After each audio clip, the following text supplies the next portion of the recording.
पश्चिम बंगाल के गवर्नर श्रीमान जगदीप धनखड़ जी, केंद्रीय संस्कृति और टूरिज्म मंत्री Shri Kishan Reddy ji, Victoria memorial hall से जुड़े सभी महानुभाव, विश्वविद्यालयों के वाइस चांसलर्स, कला और संस्कृति जगत के दिग्गज, देवी और सज्जनों, सबसे पहले मैं पश्चिम बंगाल के वीरभूमि में हुई हिंसक वारदात पर दुख व्यक्त करता हूं, अपनी संवेदना व्यक्त करता हूं। मैं आशा करता हूं कि राज्य सरकार बंगाल की महान धरती पर ऐसा जघन्य पाप करने वालों को जरूर सजा दिलवाएगी। मैं बंगाल के लोगों से भी आग्रह करूंगा कि ऐसी वारदात को अंजाम देने वालों को, ऐसे अपराधियों का हौसला बढ़ाने वालों को कभी माफ न करें। केंद्र सरकार की तरफ से मैं राज्य को इस बात के लिए भी आश्वस्त करता हूं कि अपराधियों को जल्द से जल्द सजा दिलवाने में जो भी मदद वो चाहेगी, भारत सरकार मुहैया कराई जाएगी। साथियों, आजादी का अमृत महोत्सवेर पुन्नो पालोन लागने महान विप्लवी देर ऐतिहासिक आतो बलिदानेर प्रति समग्र भारतवासीर पक्ष थेके आ भूमि प्रणाम जनाচ্ছি। शहीद दिवस पर मैं देश के लिए अपना सर्वस्व न्योछावर करने वाले सभी वीर वीरांगनाओं को कृतज्ञ राष्ट्र की तरफ से भावांजलि अर्पित करता हूं। श्रीमद् भागवत गीता में भी कहा गया है, नैनम छिदन्ति शस्त्राणि नैनम दहति पावकः, यानी ना शस्त्र जिसे काट सकते हैं, ना अग्नि जिसे जला सकती है। देश के लिए बलिदान देने वाले ऐसे ही होते हैं, उन्हें अमृतत्व प्राप्त होता है। वो प्रेरणा के पुष्प बनकर पीढ़ी दर पीढ़ी अपनी सुगंध बिखेरते रहते हैं। इसलिए आज इतने वर्षों बाद भी अमर शहीद भगत सिंह, राजगुरु और सुखदेव के बलिदान की गाथा देश के बच्चे बच्चे की जुबान पर है। हम सबको इन वीरों की गाथाएं देश के लिए दिन रात मेहनत करने के लिए प्रेरित करती है। और आजादी के अमृत महोत्सव के दौरान इस बार शहीद दिवस का महत्व और भी बढ़ गया है। देश आज आजादी के लिए योगदान देने वाले नायक नायिकाओं को नमन कर रहा है, उनके योगदान की स्मृति को ताजा कर रहा है। बाधा जतिन की वो हुंकार, आमरा मॉर्बो, जात जांगबे, या फिर खुदराम बोस का आह्वान, एक बार विदाई दे मां, एक बार विदाई दे मां, खुरे आशी। पूरा देश आज फिर याद कर रहा है बंकिम बाबू का वंदे मातरम। तो आज हम भारतवासियों का ऊर्जा मंत्र बन गया है। झांसी की रानी लक्ष्मीबाई, जलकारी बाई, कित्तूर की रानी चेन्नम्मा, मातंगिनी हाजरा, बीना दास, कमला दास गुप्ता, कनकलता बरुआ, ऐसी कितनी ही वीरांगनाओं ने स्वतंत्रता संग्राम की ज्वाला को नारी शक्ति से प्रज्वलित किया। ऐसे सभी वीरों की स्मृति में आज सुबह से ही अनेक जगहों पर प्रभात फेरियां निकाली गई हैं। स्कूल कॉलेजों में हमारे युवा साथियों ने विशेष कार्यक्रम आयोजित किए। अमृत महोत्सव के इसी ऐतिहासिक कालखंड में शहीद दिवस पर विक्टोरिया मेमोरियल में विप्लवी भारत गैलरी का लोकार्पण हुआ है। आज नेताजी सुभाष चंद्र बोस, अरविंद घोष, रासबिहारी बोस, खुदीराम बोस, बाघा जतीन, बिनोय, बादल, दिनेश, ऐसे अनेक महान सेनानियों की स्मृतियां से ये जगह पवित्र हुई है। निर्भीक सुभाष गैलरी के बाद आज विप्लवी भारत गैलरी के रूप में पश्चिम बंगाल की कोलकाता की हेरिटेज में एक खूबसूरत मोती और जुड़ गया।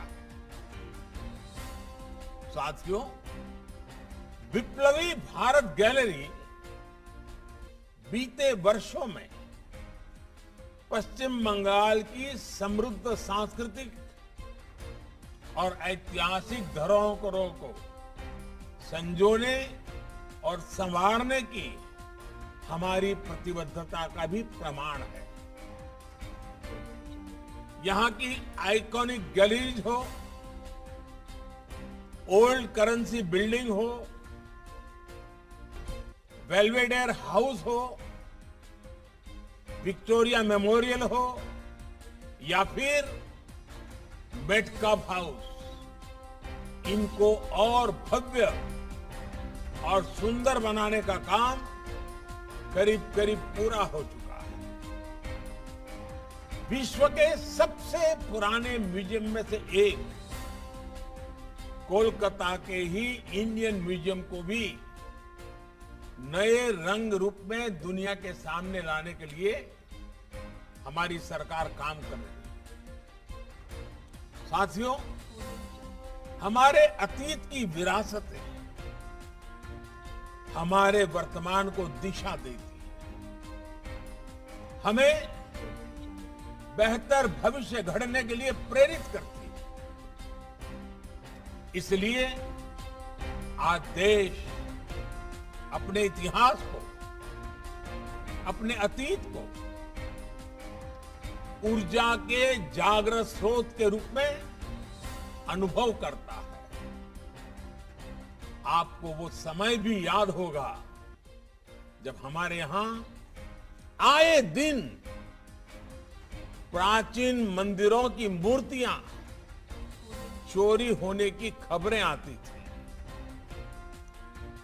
हमारी कलाकृतियां बेधड़क विदेशों में स्मगल होती थी। जैसे उनकी कोई अहमियत ही नहीं थी।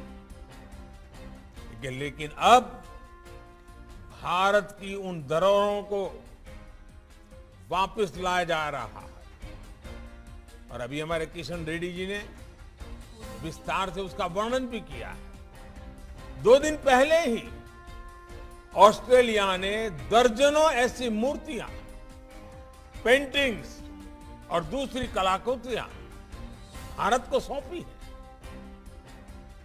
इनमें से अनेक पश्चिम बंगाल से संबंधित है। पिछले साल भारत को अमेरिका ने भी लगभग 150 कलाकृतियां लौटाई थी।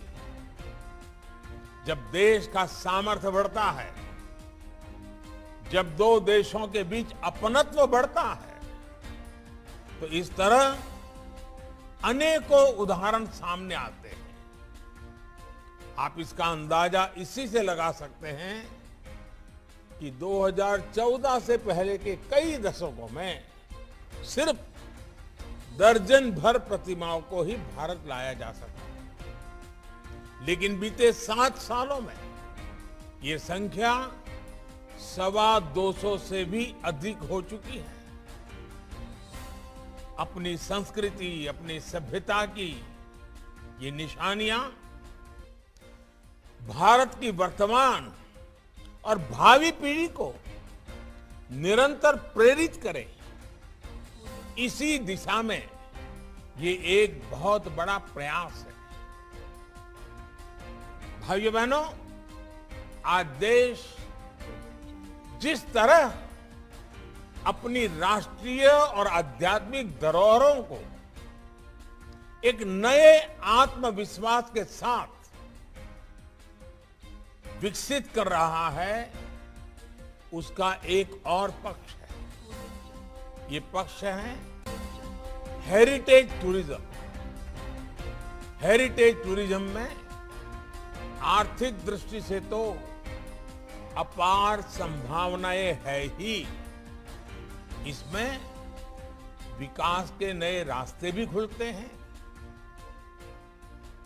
दांडी में नमक सत्याग्रह की स्मृति में बना स्मारक हो या फिर जलियांवाला बाग स्मारक का पुनर्निर्माण हो,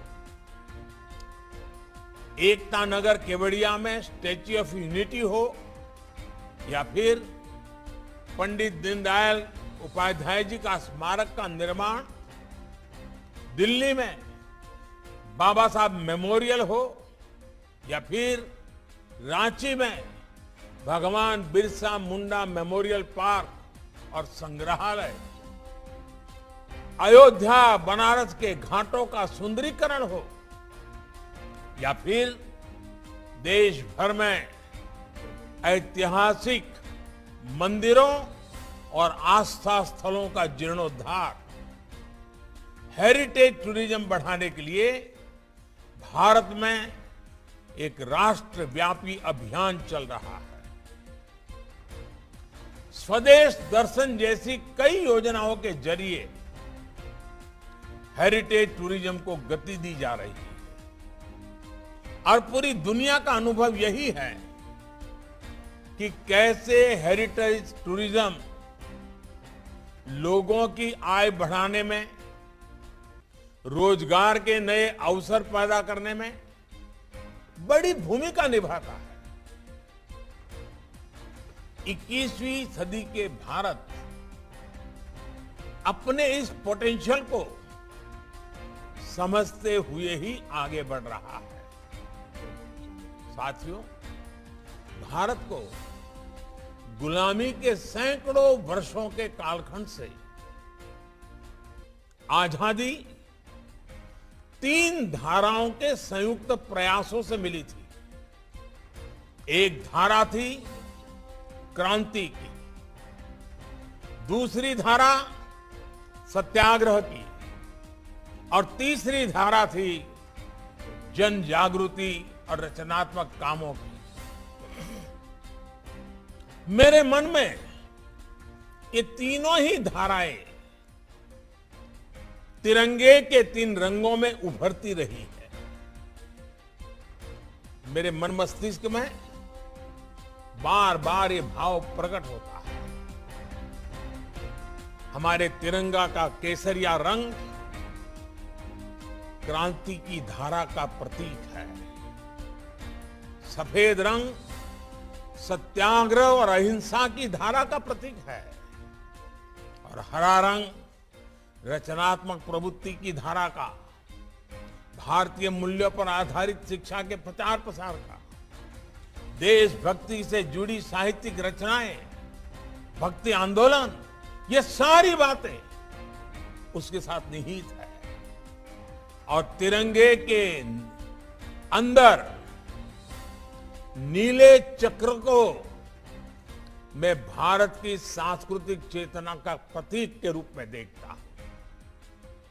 वेद से विवेकानंद तक, बुद्ध से गांधी तक ये चक्र चलता रहा। मथुरा के वृंदावन, कुरुक्षेत्र के वृंदावन के मोहन, उनका सुदर्शन चक्र और पोरबंदर के मोहन का चरखाधारी चक्र, ये चक्र कभी रुका नहीं। और साथियों, आज जब मैं विप्लवी भारत गैलरी का उद्घाटन कर रहा हूं तो तिरंगे के 3 रंगों में नए भारत का भविष्य भी देख रहा हूं। केसरिया रंग अब हमें कर्मठता, कर्तव्य और राष्ट्रीय सुरक्षा की प्रेरणा देता है। सफेद रंग अब सबका साथ, सबका विकास, सबका विश्वास और सबका प्रयास का पर्याय है। हरा रंग आज पर्यावरण की रक्षा के लिए, रिन्यूएबल एनर्जी के लिए भारत के बड़े लक्ष्यों का प्रतीक है।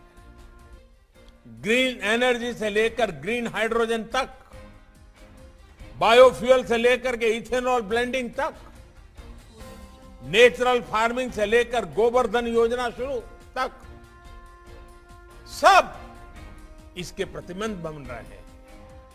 और तिरंगे में लगा नीला चक्र आज ब्लू इकोनॉमी का पर्याय है। भारत के पास मौजूद अथाह समुद्री संसाधन, विशाल समुद्री तट, हमारी जल शक्ति भारत के विकास को निरंतर गति दे रही है। और साथियों, मुझे खुशी है कि तिरंगे की इस आन बान और शान को और बढ़ाने का बीड़ा देश के युवाओं ने उठाया हुआ है। ये देश के युवा ही थे जिन्होंने हर दौर में भारत के स्वाधीनता संग्राम की मिसाल अपने हाथ में थाम रखी थी। आप याद करिए, आज के दिन जब भगत सिंह, सुखदेव, राजगुरु को फांसी हुई तो ये 23-24 साल के ही नौजवान थे।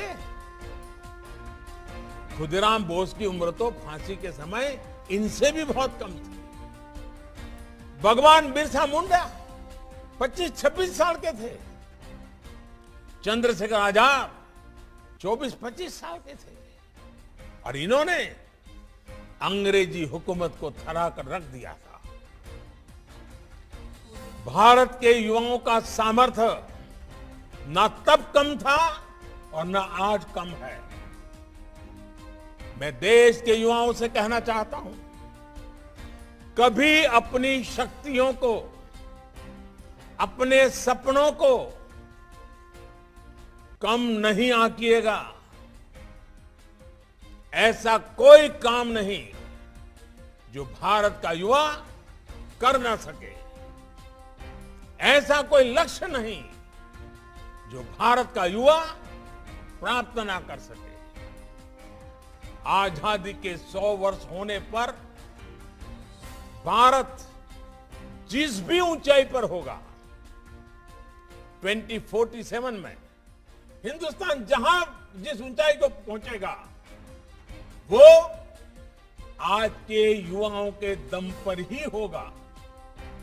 इसलिए आज जो युवा है उनके जीवन का सबसे बड़ा लक्ष्य होना चाहिए नए भारत के निर्माण में अपना योगदान।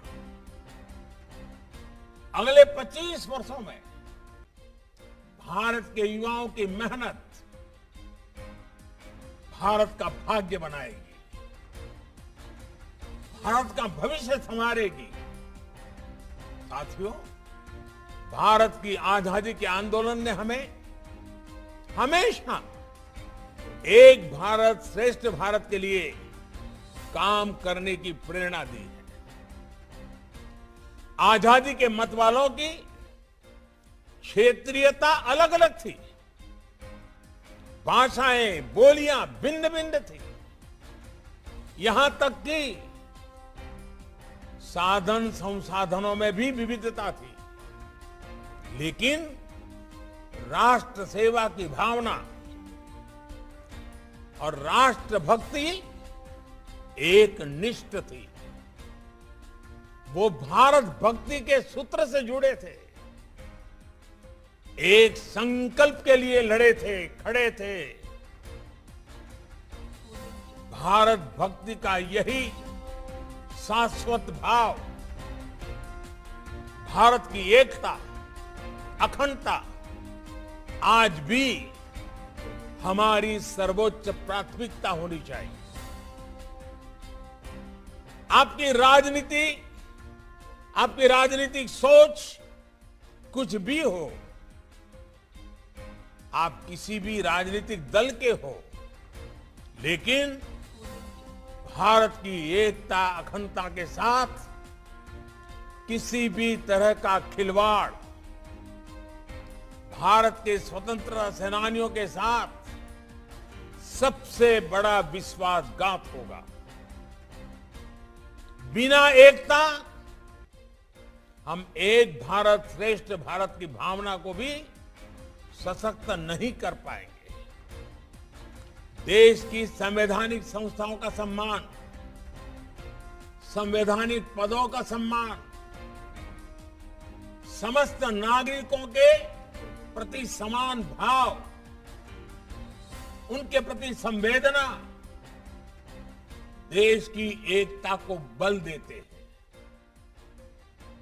आज के इस समय में हमें देश की एकता के खिलाफ काम कर रहे प्रत्येक तत्व पर नजर रखनी है, उसका कड़ाई से मुकाबला करना है। आज जब हम आजादी का अमृत महोत्सव मना रहे हैं तो एकता के इस अमृत की रक्षा करना ये भी हमारा बहुत बड़ा दायित्व है। भाइयों बहनों, हमें नए भारत में नई दृष्टि के साथ ही आगे बढ़ना है।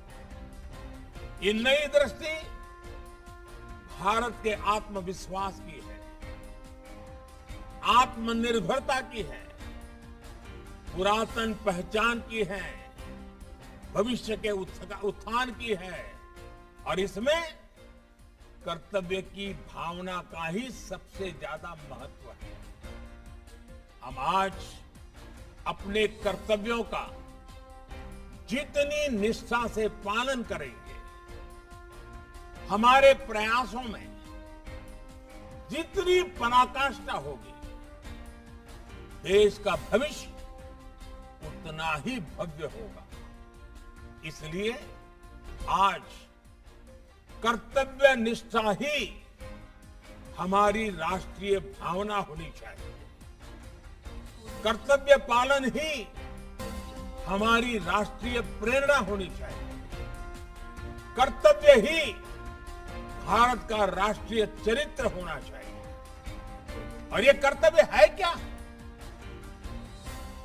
हम बहुत आसानी से अपने आसपास अपने कर्तव्यों के संबंध में निर्णय भी कर सकते हैं, प्रयास भी कर सकते हैं, परिणाम भी ला सकते हैं। जब हम सड़कों पर चलते हुए ट्रेनों में, बस अड्डों पर, गलियों में, बाजारों में गंदगी नहीं फैलाते, स्वच्छता का ध्यान रखते हैं, तो हम अपने कर्तव्य का पालन करते हैं।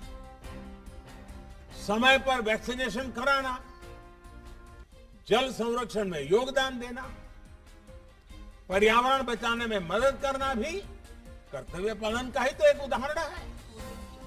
जब हम डिजिटल पेमेंट करते हैं, दूसरों को इसके प्रति जागरूक करते हैं, उनको ट्रेन करते हैं, तो वो भी अपने कर्तव्य का पालन करते हैं।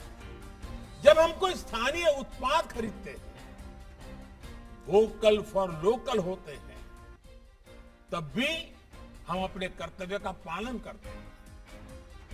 जब हम आत्मनिर्भर भारत अभियान को गति देते हैं, तो अपने कर्तव्य का पालन करते हैं।